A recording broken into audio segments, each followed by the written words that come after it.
नमस्कार दोस्तों, एक बार फिर से आप सबका बहुत बहुत स्वागत है हमारे YouTube channel easy math bye जीव शर्मा में। दोस्तों आज का अपना जो चैप्टर है वो कक्षा 10वीं के लिए बहुत ही ज्यादा है इंपॉर्टेंट और आज हम समरूपता अध्याय लेकर आए हैं, यानी प्रश्नमाला 11.2 है उसका पहला और दूसरा प्रश्न करेंगे और उसमें पहले प्रश्न के और दूसरे प्रश्न के अंदर जितने भी प्रश्न दिए गए हैं वो सब प्रश्न आज हम इस वीडियो में पढ़ेंगे। लेकिन आज के इस वीडियो को शुरू करने से पहले दोस्तों हम आपको बता देते हैं कि भाई आज के इस चैप्टर को समझने के लिए आपको इससे जो पिछली वीडियो हम लेकर आए थे यानी थेल्स प्रमेय यानी आधारभूत समानुपातिकता प्रमेय और उसके जो विलोम को हमने सिद्ध किया था और वो वीडियो अगर आपने अभी तक नहीं देखी है तो उस वीडियो की जो लिंक है वो हम नीचे डिस्क्रिप्शन में दे रहे हैं, उस वीडियो को पहले जरूर देखिएगा दोस्तों और उसे देखने के बाद ही इन प्रश्नों को समझिएगा ताकि आपको समझने में हो ज्यादा आसानी होगी दोस्तों। तो चलिए बढ़ते हैं आज के इस महत्वपूर्ण चैप्टर की तरफ और मिलते हैं वीडियो के अंत में।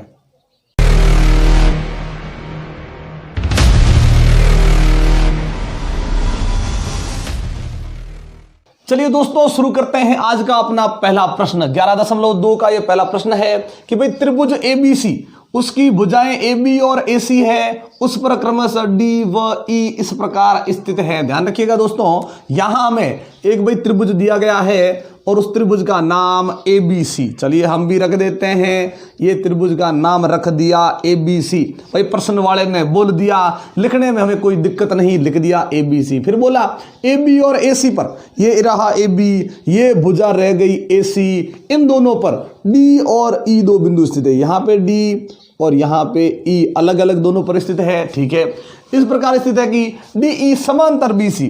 फिर क्या किया दोस्तों, DE को मिलाया, यानी DE को मिलाने पर जो रेखाखंड या जो रेखा बनी वो इस BC के क्या है, समांतर। जैसे ही ये बात हुई दोस्तों हमें याद आ गया थेल्स प्रमेय। हमारे थेल्सु भैया ने दे दिया थेल्स प्रमेय, यानी हमारे लिए सुविधा कर दी। क्या सुविधा कर दी कि जब भी किसी त्रिभुज के अंदर यदि एक भुजा हो त्रिभुज की ले लें और फिर उस भुजा के समांतर कोई ऐसी रेखा आई जो अन्य दो भुजाओं को भिन्न भिन्न बिंदुओं पर प्रतिच्छेद करती है, वहां हमेशा थेल्सु भैया ने दे दिया थेल्स प्रमेय। हमारा थेल्सु भैया थेल्स प्रमेय दे दिया। क्या है थेल्स प्रमेय, वो ध्यान से सुनिएगा दोस्तों कि जब किसी त्रिभुज की एक भुजा के समांतर खींची गई ऐसी रेखा जो अन्य दो भुजाओं को भिन्न भिन्न बिंदुओं पर प्रतिच्छेद करे, भिन्न भिन्न बिंदुओं पर प्रतिच्छेद करे, तो वह रेखा उस दो भुजाओं को, ये जो दो भुजा है ना दोस्तों, उन दो भुजाओं को समान अनुपात में विभाजित करती है। और यहां पे देखिए AD, ये A से D तक का 6 सेंटीमीटर, फिर DB, D से B तक का 9 सेंटीमीटर, A से E तक का 8 सेंटीमीटर। हम EC ज्ञात कर लेंगे, लेकिन दोस्तों यहां हमें AC पूछा, कंफ्यूज होने की जरूरत नहीं है, अरे भाई करना है तो करेंगे, लेकिन हमारे थेल्सु भैया ने बोला केवल टुकड़ों का अनुपात, तो हम तो टुकड़े ही लेंगे, फिर अंत में ये बना देंगे अपने आप। कैसे बनाएंगे देखिए, तो ध्यान रखिएगा दोस्तों, इसमें क्या लिखा है कि ये जो DE है वो BC के समांतर है। जब दो भुजाओं को काटने वाली रेखा या रेखाखंड यदि त्रिभुज की किसी एक भुजा के समांतर हो जाए, उसे देखते ही हमें वहां पे थेल्स प्रमेय का प्रयोग करना है। DE समांतर BC, ये जो है वो प्रश्न में दिया गया है दोस्तों, ये तो प्रश्न में दिया गया है।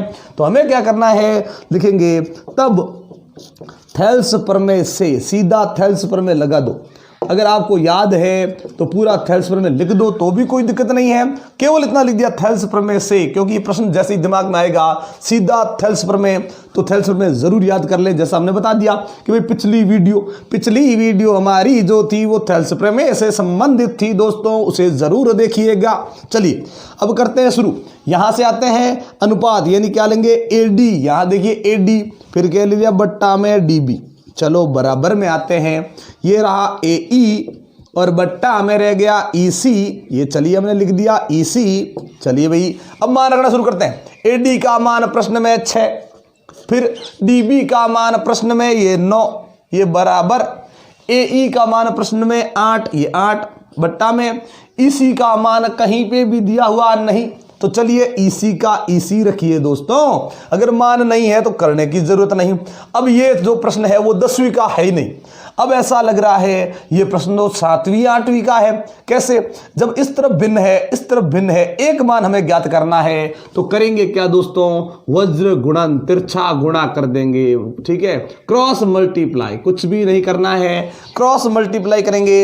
इसी का 6 से गुणा, ये बन गया अपना 6 इसी, कोई दिक्कत नहीं आई। 9 को 8 से गुणा कर देंगे तो 9 गुणा ये 8, फिर इसी रह जाएगा इस तरफ, यहां 9 गुणा 8 तो है ही, ये 6 चला जाएगा बट्टा के नीचे। चलिए इसी का मान देखिए करते हैं। ये दोनों देखिए 3 के पहाड़े से, 3 तिये 9, 3 दूनी 6, ये 2 के पहाड़े से 2 एकम 2, 2 चौके 8, कोई दिक्कत नहीं। बट्टा के नीचे 1 का कोई मतलब नहीं। 3 को 4 से गुणा, 4 तिये 12, और सबके पीछे सेंटीमीटर, तो इसके पीछे भाई सेंटीमीटर लिखने में संकोच ना करें, सेंटीमीटर लिख दे इसके पीछे भी। लेकिन प्रश्न में जाइए वापस, हमें AC का मान ज्ञात करना है। ध्यान रखिएगा दोस्तों, ये जो AE है वो प्रश्न में कितना था? वो था 8 सेंटीमीटर। EC हमने कर दिया, कितना हो गया? 12 सेंटीमीटर। लेकिन हमें तो ये AC ज्ञात करना है, कुछ भी कर सकते हैं। तो हमें भी पता है AC क्या है, ये पूरी भुजा। पूरी भुजा कैसे ज्ञात हो सकती है? दोनों टुकड़ों को जोड़ दो। ये चलिए हमने जोड़ दिया, AE प्लस EC मतलब 8 प्लस 12 कितने हो गए दोस्तों? 20 सेंटीमीटर। ये अपना AC का आ गया मान। तो ध्यान रखिएगा दोस्तों, यहां पे जो अनुपात रखेंगे ना, वो हमेशा आपको टुकड़ों का अनुपात रखना, क्योंकि हमारे थेल्सू भैया ने हमको दे दिया थेल्स प्रमेय, वो टुकड़ों से संबंधित है। तो चलिए सीधा कर दिया, ये मिल गया मान। करते हैं पहले का दूसरा प्रश्न। तो दूसरे प्रश्न में दोस्तों देखिए आधा काम करके दे दिया, लेकिन पहले वही चीज लिखे जो हमें प्रश्न में बोली गई है। चित्र बना दो पहले, सबसे पहले।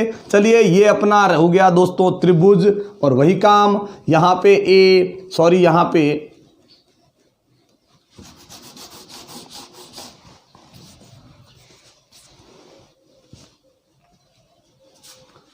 चलिए दोस्तों शुरू करते हैं अपना दूसरा प्रश्न। दूसरे प्रश्न में वही काम अपना, सबसे पहले बना दो एक त्रिभुज अपना ABC। चलिए प्रश्न में बोला गया ABC, फिर यहां पे ये D और यहाँ पे E, ये 2 अलग अलग बिंदु है, दोनों को मिला दिया। और ये जो दोस्तों DE बना है वो BC के क्या है? समांतर। जब भी किसी त्रिभुज की एक भुजा के समांतर कोई ऐसी रेखा हो जो अन्य 2 भुजाओं को भिन्न भिन्न बिंदुओं पर प्रतिच्छेद करे, तो वह रेखा उन 2 भुजाओं को समान अनुपात में बांटती है। ये अपने थेल्सू भैया ने हमको दे दिया थेल्स प्रमेय। चलिए, और ये प्रमेय क्या कहता है? अनुपात समान हो जाएंगे। ये जो DE भुजा यानी DE जो रेखा हमने बनाई, उसने इस भुजा के 2 टुकड़े कर दिए, AD बट्टे DB, कोई दिक्कत नहीं, बराबर इस तरफ किया AE बट्टा EC। जो मान है वो मान हम जरूर रखेंगे, लेकिन यहां दोस्तों थोड़ा सा समझिएगा। कैसे? कि भाई जो मान है वो पहले मान रख दो, AD DB। यहां देखिए AD बट्टे DB इस पूरी भिन्न का ही मान दे दिया। कितना दे दिया? 4 बट्टे 13, बराबर। यहां आइए, क्या हमारे पास AE का मान है? यहां कहीं भी देख लो AE का मान नहीं है तो नहीं रखेंगे। EC का मान है, EC का मान भी नहीं है, नहीं रखेंगे। अब करें क्या? ना AE का मान ना EC का मान। तो चलिए दोस्तों देखिए, इन दोनों का मान तो नहीं है, लेकिन कोई ऐसा मान है जो इनसे संबंधित हो। दोस्तों ये तो हमने रख दिया है। यहां देखिए AC का मान 20.4 सेंटीमीटर। सर यहां पे किसका मान है? AC का। ये रहा देखिए, AC मतलब कौन? ये पूरी भुजा। लेकिन हमें पूरी भुजा की जरूरत है नहीं, हमें जरूरत है किसकी? टुकड़ों की। लेकिन टुकड़ों के मान अलग अलग दिए हुए नहीं है, तो मन से ऐसा मत करना दोस्तों। कुछ बच्चे ऐसा कर देते हैं कि भाई 20.4 है, यहां सर आधा आधा रख दो। जरूरी नहीं है भैया कि आधा आधा रख दो, गलत हो जाएगा। तो ऐसी कंडीशन आ जाए तो आपको यह देखना है कि हमें जरूरत किसकी? AC की। फिर जरूरत किसकी? EC की। ध्यान रखिएगा दोस्तों, यहां पे हमें EC तो ज्ञात करना है ना, तो EC की जरूरत हमें है, और AC की जरूरत नहीं, AC यहां पे है नहीं। तो कौन सी ऐसी चीज है जिसकी जरूरत नहीं फिर भी इसमें आया हुआ है? वो अपना AE। देखिए AE का ना तो मान कहीं पे दिया गया है, ना AE हमें कहीं पे पूछा गया है, फिर भी यहां AE बैठा है कि नहीं बैठा है। जब भी इस प्रकार से आपको अनुपात में लगे कि भाई ये ऐसा मान है जिसकी हमें जरूरत नहीं, और बिना जरूरत वाली चीज को पहले ऊपर होनी चाहिए। ध्यान रखें दोस्तों, जिसकी आपको जरूरत नहीं वो ऊपर रखें बट्टा के, और ये बट्टा के ऊपर है, हमें ऊपर नीचे करने की जरूरत नहीं। और फिर करना क्या है? अब ध्यान से समझिएगा, ये मान रख दिया, इसका मान था नहीं, क्या रखें? अब आपको यह सोचना है कि ये बिना जरूरत का जो है वो यहां पड़ा है, इससे हमें ऐसा कोई बनाना है या ऐसा कोई निर्माण करना है जिसका मान दिया गया है या पूछा गया है, जो भी है। तो हमने देखा कि हमें AC का मान रखना है, मतलब अगर AE की जगह पे ये AC आ जाए तो हम यहाँ 20.4 रख सकते हैं। देखते होता है कि 20.4 कैसे करें। तो ये AE तो इसमें आया हुआ है, हमें AE की जगह पे AC बनाना है। ध्यान रखिएगा दोस्तों, AE है उसे की जगह पे हमको AC बनाना है, छोटे को बड़ा करना है। थेल्स प्रमेय में बताया था, जब भी छोटे को बड़ा बनाना हो दोनों पक्षों में एक जोड़ने पर, बस एक जोड़ दो दोनों पक्षों में, वो अपने आप दोस्तों ध्यान रखें वो पूरी भुजा बन जाएगी, बड़ा टुकड़ा बन जाएगा। चलिए इस तरफ आते हैं, 4/13 ये प्लस में 1, इस तरफ आते हैं ये AE/EC ये प्लस में 1। कैसे जोड़ें इसको, ध्यान जोड़ने का तरीका ध्यान रखिए दोस्तों। 13 एकम 13 जोड़ने, जैसे ही एक को या संख्या को हो भिन्न में हर से गुणा कर दे, 13 एकम 13, फिर प्लस में कितना है 4, ये तो बन गया 17, बट्टा में वही 13 का 13 रहेगा। ध्यान रखिए दोस्तों, 13 एकम 13 प्लस में 4 कर दिया 17, बट्टा में 13 का 13। इसमें करेंगे EC एकम EC, तो ऊपर क्या है AE तो है ही, फिर प्लस EC एकम ये रहा EC, और बट्टा में क्या है EC पहले ही था, और अब भी जैसे 13 बट्टा के नीचे था कि नहीं था, वो 13 वैसे का वैसा, तो EC वैसे का वैसा। चलिए 17 का 17, 13 का 13 बराबर का बराबर, AE प्लस EC, यहाँ ये दोस्तों AE फिर प्लस में क्या है EC, जैसे ही दोनों को जोड़ा क्या बन गया AC, और AC का मान हमारे पास है 17/13 बराबर AC। चलिए AC का मान कितना 20.4 EC का मान हमारे पास नहीं, ये EC का मान है ही नहीं तो कहाँ रखेंगे। अब वही काम अपना वज्र गुणन कर दो, तिरछा गुणा वज्र गुणन कर दो। वज्र गुणन से क्या आता है दोस्तों, देखिए वज्र गुणन करते हैं, ये EC इस तरफ गया, कितने हो गए 17 EC, कोई दिक्कत नहीं। फिर 13 को गुणा में लिखते हैं, ये 13 गुणा 20.4, अब EC रह गया यहाँ पे, ये 13 गुणा 20.4 और ये 17 बट्टा के नीचे चला जाएगा। चलिए भैया कोई दिक्कत नहीं, ये EC का EC रह गया बराबर का बराबर। काटना शुरू करते हैं उससे पहले ये दशमलव हटा लें, जैसे ही आप दशमलव हटाओगे बट्टा के नीचे पॉइंट के पीछे अगर 1 अंक है तो बट्टा में 10 लग जाएगा, अगर पॉइंट के पीछे 2 अंक है तो बट्टा में 2 जीरो वाली संख्या मतलब 100 लग जाएगा, लेकिन ऐसा है नहीं। चलिए जो कटता है उसे काट लें दोस्तों। यह देखिए 17 का पहाड़ा एक बार बोला, यहाँ ध्यान रखिएगा दोस्तों, अगर मैं 17 को और 204 को काटता हूं तो हमें पता है कि 17 का पहाड़ा यदि हम 6 बार बोले तो कितने आते हैं 102, और ये 102 का डबल है 204, यानी 6 बार बोलेंगे 102, फिर 6 बार बोलेंगे 102 तो 204 हो जाएंगे ना, मतलब 17 से कितनी बार कटेगा 12 बार, कोई दिक्कत नहीं आई।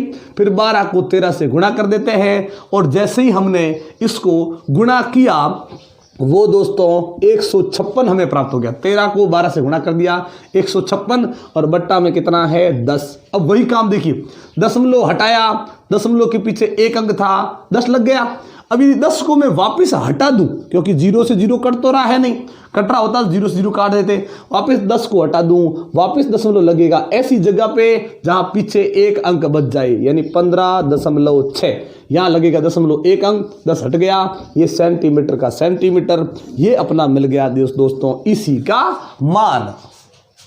तो फिर चलिए पहले का चौथा प्रश्न वही काम अपना, सबसे पहले वही इस प्रकार से बनाया त्रिभुज, त्रिभुज का नाम प्रश्न में ABC है, 2 भुजाएं AD और AC को ये D और E बिंदु 2 बिंदुओं पर प्रतिच्छेद, ये रेखा बन गई, और ये रेखा प्रश्न में लिखा है कि वो BC के कैसी समांतर। जब भी इस प्रकार से आए दोस्तों वहां लग जाएगा थेल्स प्रमेय, यानी थेल्स प्रमेय से हम करेंगे थेल्स प्रमेय से। तो जैसे ही थेल्स प्रमेय लगाएंगे वो थेल्स प्रमेय है क्या कि भाई ये इस तरफ का अनुपात और इस तरफ का अनुपात बराबर। चलिए ये AD/DB बराबर AE/EC, दोनों अनुपात बराबर, AD/DB AE/EC रखते हैं मान। AD का मान जो भी प्रश्न में है रखा है तो 4x - 3, कोई दिक्कत नहीं। DB का मान चाहिए, DB का मान यहां देखिए दोस्तों, हमने लिखा है DB, यहां रखा है बी डी, एक ही चीज है दोनों, ध्यान रखें, बी डी कह दो डी बी कह दो, भुजा का मान यदि बिंदुओं को इधर उधर करने से फर्क नहीं पड़ता, कितना है 3x माइनस 1। चलिए यहाँ पे हमें जरूरत है और किसकी मान है, ए ई, ये रहा ए ई, कितना है 8x माइनस 7, कोई दिक्कत नहीं। ई सी, यहाँ देखिए ई सी कह दो सी ई कह दो, एक ही चीज है, कितना है दोस्तों 5x माइनस 3, हो गया। इस प्रकार से मान रख दिया। अब दोनों तरफ देखिए, इस तरफ भी भिन्न है इस तरफ भी भिन्न है, तो अभी तो हमने किया था कि जब दोनों तरफ भिन्न नजर आए तो क्या कर दो, वज्र गुणन करने पर। चलिए वज्र गुणन करते हैं। जैसे ही वज्र गुणन करेंगे ये दोनों एक दूसरे के साथ, ये दोनों एक दूसरे के साथ, चलिए ये दोनों जैसे ही एक दूसरे के साथ आकर गुणा होगा, कैसे होगा देखिए 3x माइनस 1 और गुणा में दोस्तों 8x माइनस 7। ध्यान से सुनिएगा, इन दोनों का गुणा होगा ना तो दोनों में दो दो पद, जब गुणा में एक से ज्यादा पद आए उनको कोष्टक में जरूर रखें। चलिए फिर इन दोनों का गुणा, चलिए वो रखेंगे 4x माइनस 3 और वापिस 5x माइनस 3, इनसे कर दें दोनों को गुणा, गुणा है ना।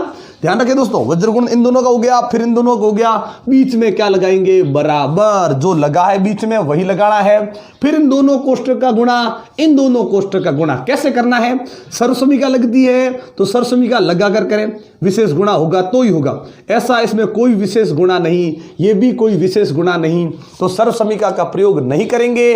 और हम करेंगे क्या, चलिए दोस्तों शुरू करते हैं। कैसे करना है, पहले पद को ले जाएं, अगले दोनों पदों से गुणा कर दें। चलिए 3x को यहां लेके गए, 3 8 24, x का गुणा x से ये x स्क्वायर बन गया। फिर ले जाए 3x को दूसरे पद से गुणा करें तो 3 7 21 है और साथ में एक ही x है, वो वैसे का वैसा। पहले पद को लेके गए, अगले कोष्टक में पहले से भी गुणा कर दिया, दूसरे पद से भी गुणा कर दिया। अब पहले को मत ले जाइए, दूसरे को ले जाइए और वही काम पहले और दूसरे दोनों से गुणा। -1 को यहां लेके आए, माइनस की वजह से चिन्ह चेंज हो गया, 1 से गुणा करेंगे 8 एकम 8 ही आएगा और x का x। फिर -1 को ले जाकर -7 से गुणा करते हैं तो 7 एकम 7 बन जाएगा, कोई दिक्कत नहीं। लेकिन जिन जिन का गुणा हुआ दोनों माइनस की, उत्तर किसका, प्लस का। गुणा करने में जब दोनों संख्याएं माइनस की हो तो उसका गुणा प्लस का बन जाएगा। चलिए बराबर, यहां पे वही काम, पहले पद को ले जाए, अगले दोनों से गुणा। चलिए इसको लेके गए पहले के साथ 5 चौक 20 x स्क्वायर, कोई दिक्कत नहीं।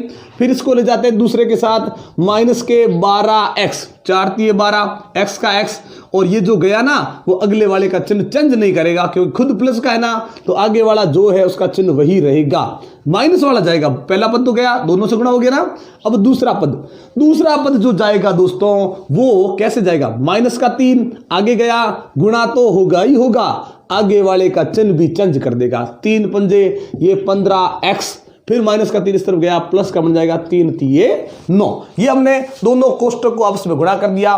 गुणा करने के बाद इन सबको उठाकर इस तरफ लाना है, सरल करना है, उत्तर आ जाएगा। चलिए यहां कितना आया 24x स्क्वायर, कोई दिक्कत नहीं। यहां तो ये देखिए माइनस के 21x माइनस का ही 8x, ये दोनों देखिए समान जाति वाले सजातीय पद। सजातीय पद कैसे कि इसमें भी x है इसमें भी x है, जब चर समान हो, चर की घात भी एक जैसी दिखे तो वो सजातीय पद कहलाते हैं और उनकी जोड़ बाकी हम कर सकते हैं दोस्तों। तो माइनस का 21 माइनस का 8 ये माइनस का 29 और सजातीय पदों में वही जाति वापस रहती है, मतलब चर और चर की घात में कोई फर्क नहीं पड़ता।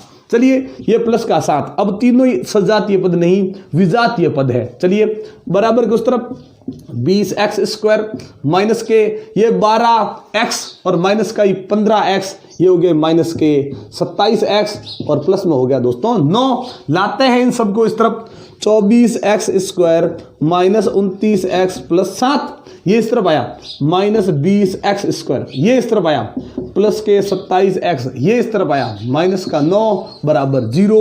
सरल करते हैं 24 में से, ये देखिए दोस्तों 24x स्क्वायर ये माइनस में 20x स्क्वायर, सजाती है ना दोनों, जोड़ बाकी करेंगे, 24 में से 20 चला जाएगा, इसी का 4 बचेगा और x स्क्वायर का x स्क्वायर।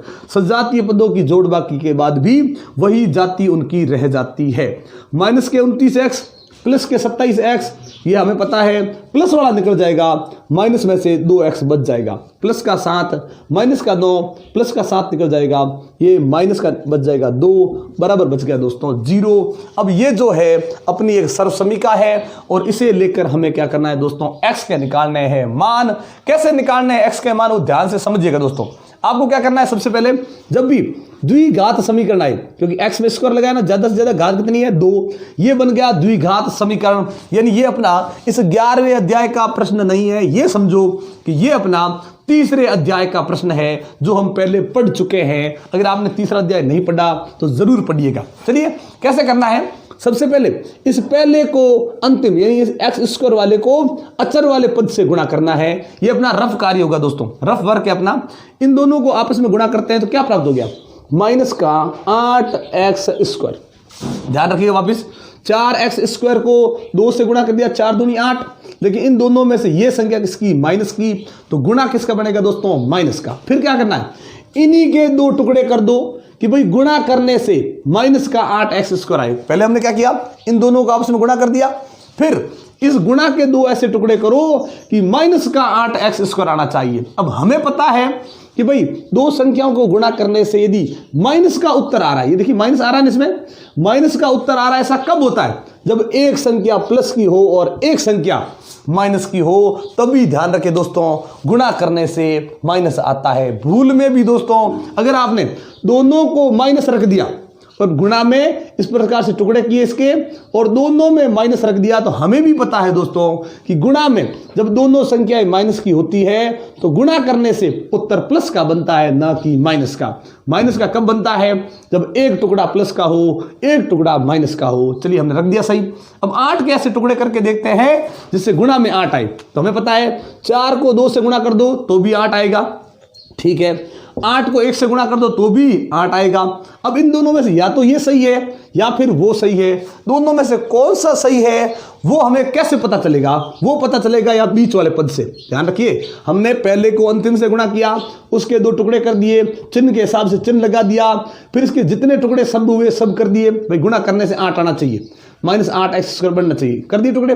फिर बीच में ये बोल रहा है कि अब ये जो है वो इन्हीं टुकड़ों से, लेकिन गुणा से नहीं, जोड़ हो तो जोड़ से, बाकी है तो बाकी से हमें माइनस का 2x मिलना चाहिए। घटा के देख लो, जोड़ के देख लो, 4 2 6 हो सकता है, 4 में से 2 गया 2 हो सकता है, 8 और 1 9 हो सकता है, 8 में से 1 गया 7 हो सकता है। तो ऐसी कौन सी कंडीशन है जिसमें 2 प्राप्त हुआ, तो 2 हमें इस कंडीशन प्राप्त हो सकता है कि 4 में से 2 को घटा दो तो हमें ये 2 प्राप्त हो सकता है, लेकिन 2 भी किसका, माइनस का। मतलब इसमें से अब यहां पता चल गया ना कि 1 प्लस का होगा और 1 टुकड़ा माइनस का, तो माइनस का हो जाएगा 4, प्लस का हो जाएगा 2। अब आपको सर ऐसा क्यों, क्योंकि यहां पे देखिए जोड़ और बाकी करने के बाद हमें माइनस का 2x चाहिए, तो माइनस का 2x कब मिलेगा, जब ये माइनस का होगा और ये प्लस का होगा, और ये प्लस का 2 निकल जाएगा, हमें माइनस में से 2 बच जाएगा। तो चलिए इस प्रकार से हमने कर दिया है। अब इनके साथ देखिए ये टुकड़े हैं बीच वाले के, तो दोनों के साथ क्या लिख दो, x। ये देखिए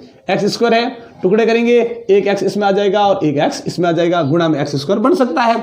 इन्हीं टुकड़ों को लाकर यहां रखते हैं, 4x स्क्वायर। इनमें से कोई पहले लिखो कोई बाद में लिखो, कोई दिक्कत नहीं, लेकिन चिन्ह सही होना चाहिए। यहां इसके टुकड़े बीच वाले के, तो क्या रख दिया हमने, प्लस का 2x माइनस का 4x जो है वो रखा, आगे माइनस 2 का माइनस 2, ये बराबर 0। कुछ भी नहीं किया दोस्तों, बीच वाले पद के इस प्रकार से टुकड़े लिख दिए। वो टुकड़े कैसे लिखे वो हमने पूर्ण रूप से विधि बता दी है। फिर भी अगर आप पढ़ना चाहते हैं तो हमारा तीसरा अध्याय जरूर पढ़िएगा दोस्तों। चलिए अब क्या करना है, 4 पद बनने के बाद पहले और दूसरे पद में से कॉमन 4 और इसमें 2, तो 2 का पहाड़ा कॉमन, x स्क्वायर x छोटी घात कॉमन। ध्यान रखिएगा हमेशा, पहाड़ा देख ले, पहाड़ा कॉमन। फिर चर में यदि समान चर है लेकिन घात में फर्क है तो छोटी घात कॉमन। फिर क्या करेंगे, इसमें से 2 का पहाड़ा बाहर गया, 2 दूनी 4, जितनी बार जो पहाड़ा है ना बाहर वही पहाड़ा यहाँ बोल रहे हैं, फिर बच गया वो लिख दो। एक्स स्क्वायर में 1x बाहर चला गया, 1x अंदर चला गया, ये लिखिए प्लस। यहाँ देखिए 2x था और वही 2x कॉमन है, पहले और दूसरे दोनों में से कॉमन है। ध्यान रखें दोस्तों, तो 2 बाहर गया, x बाहर गया, कुछ नहीं बचा, वहां 1 लिखेंगे। ध्यान रखें, जहां कुछ भी नहीं बचता है वहां 1 लिखोगे आप। आगे देखिए क्या लिखा है तीसरे पद में, माइनस, तो ये माइनस कॉमन आ गया। जब भी आप देखो माइनस कॉमन है तो माइनस ले लो, प्लस है तो प्लस ले लो, कोई दिक्कत नहीं। लेकिन जैसे ही आप माइनस को कॉमन लोगे, अंदर वाले जो चिन्ह है वो चेंज हो जाएंगे, ये जरूर ध्यान रखें। चलिए 4 और 2 में से 2 का पहाड़ा, x इसमें है, x इसमें नहीं, तो x कॉमन नहीं लेंगे, दोनों में हो तो वही कॉमन लेना है, और जो बचा वो सीधा कोष्टक में। ध्यान रखें दोस्तों, कॉमन लेने के बाद सीधा कोष्टक लिखो।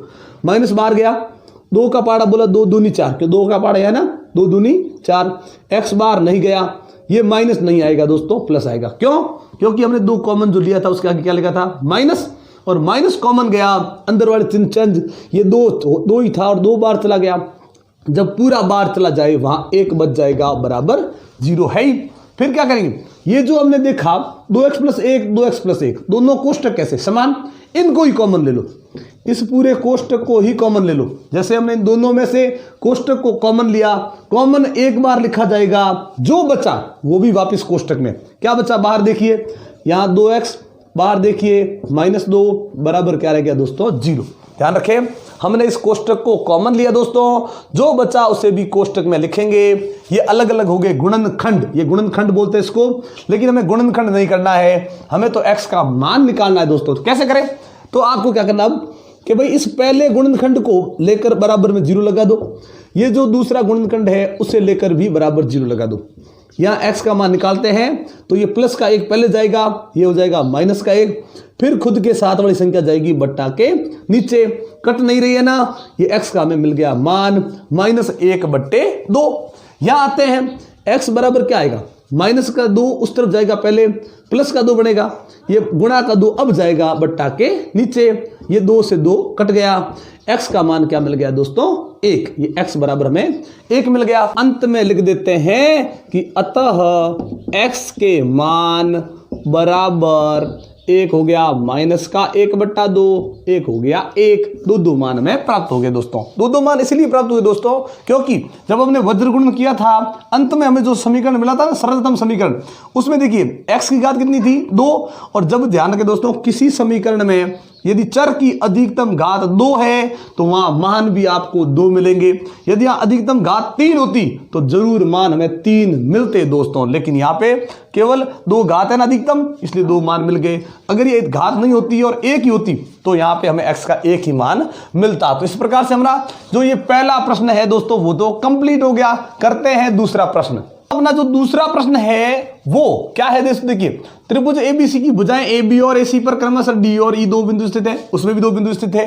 निम्न प्रश्नों में दिए गए मानों के माध्यम से डीई समांतर बीसी होने या नहीं होने की जानकारी दीजिए। मतलब वहां पहले प्रश्न में ये दोनों समांतर थी, वहां थेल्स प्रमेय लग गया, यहां इसको समांतर बताना है कि भाई है या नहीं। तो ध्यान रखिएगा दोस्तों, जब ये दोनों समांतर हो तो वहां थेल्स प्रमेय लगता है, और जब इन दोनों को समांतर बताना हो, क्योंकि इसमें एक तो त्रिभुज की भुजा है और एक ये डी और ई क्या है, ये 2 भुजाओं को काटने वाली रेखा या रेखाखंड है। जब इसको समांतर बताना हो ना तो वहां आपको क्या करना है कि पहले वो जो थेल्स प्रमेय के अंदर अनुपात समान होते थे ना, भुजाओं के अनुपात समान, भुजाओं के टुकड़ों के अनुपात समान होते थे, यदि उन टुकड़ों के अनुपातों को अगर आप पहले समान कर देते हो तो ये दोनों आपस में समांतर हो जाएगी। मतलब यहां थेल्स प्रमेय नहीं दोस्तों, थेल्स प्रमेय के विलोम का प्रयोग करना है, लेकिन उससे पहले हमें ये अनुपात बनाना पड़ेगा। चलिए सबसे पहले वही अपना काम कि भाई त्रिभुज कौन सा, प्रश्न में लिखा है एबीसी, आप भी लिख दे एबीसी,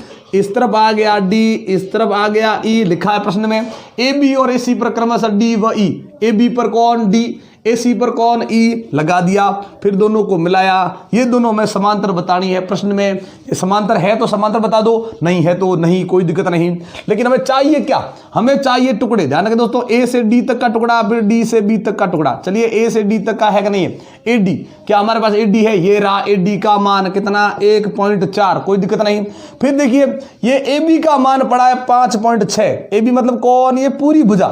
हमें तो पूरी भुजा की जरूरत नहीं, हमें तो टुकड़े की जरूरत है। करें क्या, अगर मैं इस पूरे टुकड़े में से, पूरी भुजा में से ये जो एडी टुकड़ा है अगर मैं माइनस कर दूं तो हमें ये टुकड़ा जरूर मिल जाएगा दोस्तों। मिल जाएगा नहीं मिलेगा, कैसे मिला, तो हमें मिल जाएगा 4.2। कैसे मिला दोस्तों, देखिए हमें क्या मिला, ये डीबी हमें ज्ञात करना पड़ेगा। डीबी कैसे ज्ञात किया कि सर ये जो पूरी भुजा कौन, ए बी, माइनस क्या कर दो, ये छोटा टुकड़ा कौन, ए डी, ये ए बी कितना है 5.6 और ए डी कितना 1.4, माइनस माइनस किया तो 6 में से 4 चले गए, 2 रह गए, 5 में से 1 गया, 4 रह गया, 4.2 सेंटीमीटर। तो यहां इस तरफ तो कोई कमी नहीं। इस तरफ आते हैं, AE का मान है प्रश्न में, AE का मान ये रहा, AE का मान कितना 1.8 सेंटीमीटर। फिर हमें चाहिए EC का मान, या EC का मान तो नहीं है लेकिन AC का मान है। पूरी भुजा का मान कितना है 9 सेंटीमीटर, पर अब हमें पूरी भुजा की जरूरत नहीं, हमें तो चाहिए ये टुकड़ा। तो क्या करें, इस पूरे 9 सेंटीमीटर में से अगर हम 1.8 घटा देते हैं दोस्तों, तो हमें ये EC का मान प्राप्त हो जाएगा, और वो हमें प्राप्त होगा कितना 7.2 सेंटीमीटर। तो चलिए कैसे किया हमने ये मान, करते हैं कि सर हमें जरूरत किसकी, हमें जरूरत है EC की। कैसे की EC, कि सर इस पूरी AC भुजा को लेकर ये जो टुकड़ा दिया गया है, जो मान दिया गया है AE का, वो टुकड़ा क्या कर दे माइनस, यानी 9.0 माइनस AE माइनस करेंगे, AE कितना 1.8। अब कैसे करें, पॉइंट के पीछे वाले में से पॉइंट के पीछे वाला घटाएंगे। 0 में से 8 नहीं घट रहा है, उधार लेने जाएंगे, यहां हो जाएगा 10, 10 में से 8 चले गए, पीछे बच गया 2, यहां उधार देने की वजह से 8 है, और 8 में से ये आगे वाला 1 चला गया, पीछे बच गए 7, 7.2 सेंटीमीटर। अब टुकड़ों में कोई कमी नहीं है, तो करें क्या, ऐसा मत करना दोस्तों कि इस अनुपात और इस अनुपात को आप बाहर लिख दो या बराबर लिख दो, दोनों को बराबर नहीं लिखना है। क्यों नहीं लिखना है,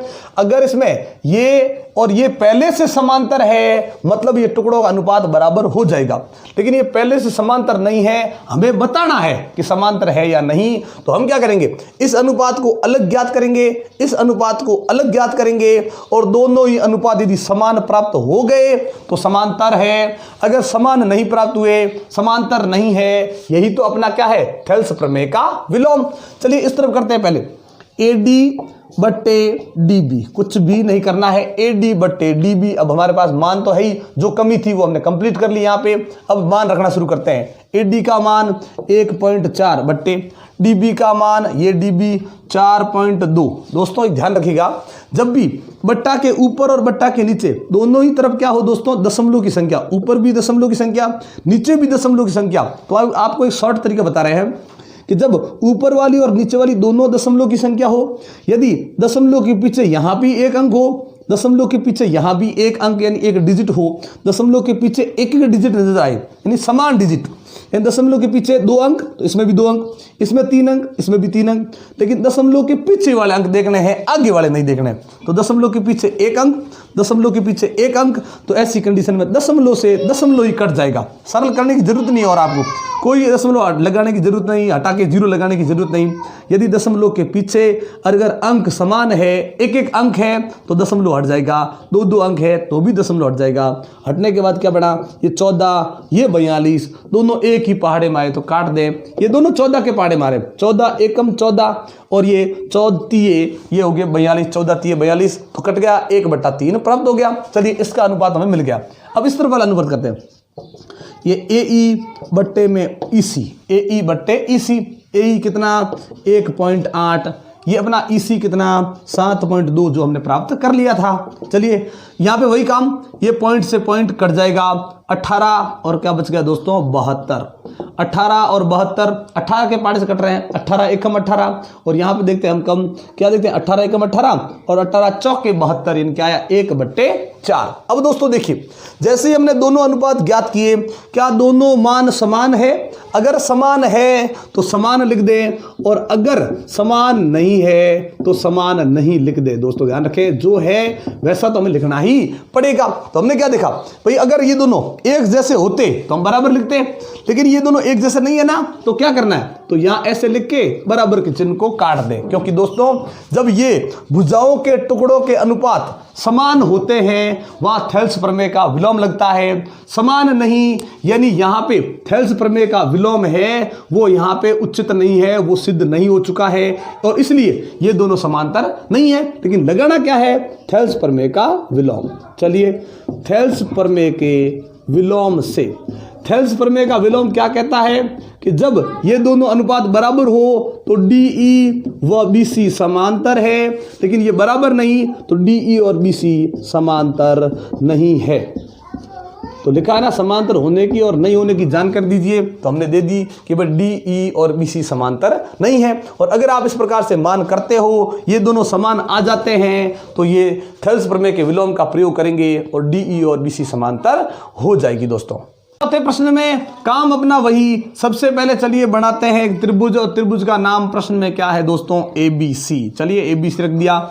फिर ए बी पर बिंदु डी है और ए सी पर बिंदु ई है, ये दोनों मिला दिए, इन दोनों को समांतर बताना है। काम वही जो अभी हमने किया था ना दूसरे प्रश्न का पहला, क्या किया था कि भाई इस तरफ वाले टुकड़ों का अनुपात बना दो, इस तरफ वाले टुकड़ों का अनुपात बना दो।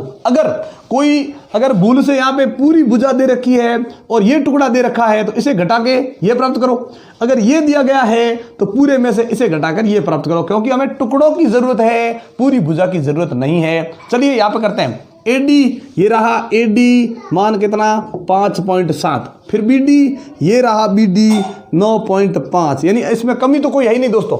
यहाँ पे भी टुकड़ा है, ये भी टुकड़ा दे रखा है, टुकड़ों की हमें जरूरत है। चलिए यहाँ तो कोई कमी नहीं। उस तरफ आते हैं AE 3.3 और EC वापस 5.5, यहाँ पे भी कोई कमी नहीं। मतलब आपको यहाँ एक्स्ट्रा कुछ ज्ञात करना ही नहीं है।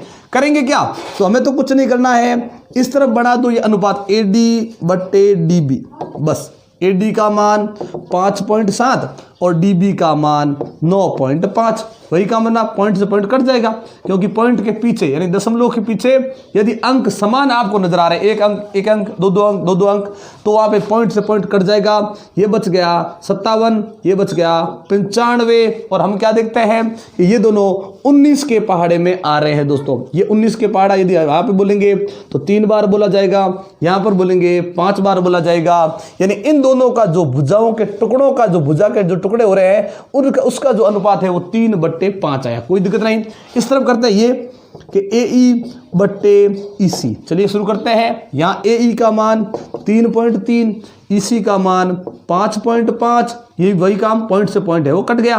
11 के पहाड़े में दोनों आ रहे हैं, देखो 33 है, ये 55 है। 11 के पहाड़े में दोनों आ रहे हैं ना, ये 11 के पहाड़े में 3 बार, ये 11 के पहाड़े में 5 बार। हमने क्या देखा कि 3/5 ये भी आया, 3/5 ये भी आया। मतलब ये जो टुकड़ों के जो अनुपात है वो दोनों कैसे आगे, बराबर। अतः AD/DB बराबर AE/EC, मतलब दोनों क्या हो गए दोस्तों, समान। और ये जो दोनों समान हो गए हैं वो कितने आए, दोनों ही 3/5 प्राप्त हुआ, इसलिए दोनों समान हो गए। और जब भी ये समान हो या समान ना हो, हमें वहां पे क्या लगाना है, थेल्स प्रमेय के विलोम से। थेल्स प्रमेय का विलोम क्या कहता है कि जब किसी त्रिभुज की दो भुजाओं को भिन्न भिन्न बिंदुओं पर प्रतिच्छेद करने वाली रेखा यदि उन दोनों भुजाओं को समान अनुपात में बांटती है, समान अनुपात में बांटती है, तो वह रेखा जो है वो त्रिभुज की तीसरी भुजा के, जिसको वो नहीं काट रही है, उस भुजा के वो समांतर हो जाती है। लेकिन अभी हमने जो इससे पहले जो ये दूसरे का पहला प्रश्न जो हमने किया था, उसमें हमने क्या देखा दोस्तों कि ये दोनों अनुपात जो है वो समान नहीं थे, फिर भी हमने थेल्स प्रमेय में लगाया, समान नहीं थे, इसलिए DE और BC समांतर भी नहीं थे। ये दोनों समान हो गए, इसलिए दोनों क्या है, समांतर। अब इसके जो दोस्तों शेष प्रश्न है वो बहुत ही सरल है और इसी प्रकार से आपको करने हैं, तो उन प्रश्नों को आप खुद जरूर कीजिएगा दोस्तों। आज की वीडियो तो हम यहीं पे समाप्त करते हैं, और ये वीडियो आपको कैसी लगी ये हमें कमेंट बॉक्स में लिखकर जरूर बताइएगा दोस्तों। अच्छी लगी हो तो लाइक और शेयर कर दें। एक बार आप सबका बहुत बहुत धन्यवाद हमारे चैनल को सब्सक्राइब करने के लिए और हमारी वीडियोस को लगातार देखने के लिए। लेकिन अगर आप हमारे चैनल पर नए हैं और हमारी वीडियो को पहली बार देख रहे हैं दोस्तों, तो चैनल को सब्सक्राइब करना मत भूलिएगा और बेल आइकन जरूर दबाइएगा, ताकि जब भी इस प्रकार के इंटरेस्टिंग वीडियो हम आपके लिए लेकर आए नोटिफिकेशन आपको मिलती रहे। तो इसी प्रकार के इंटरेस्टिंग वीडियो देखने के लिए जुड़े रहे हमारे साथ। तब तक के लिए नमस्कार, जय हिंद, जय भारत।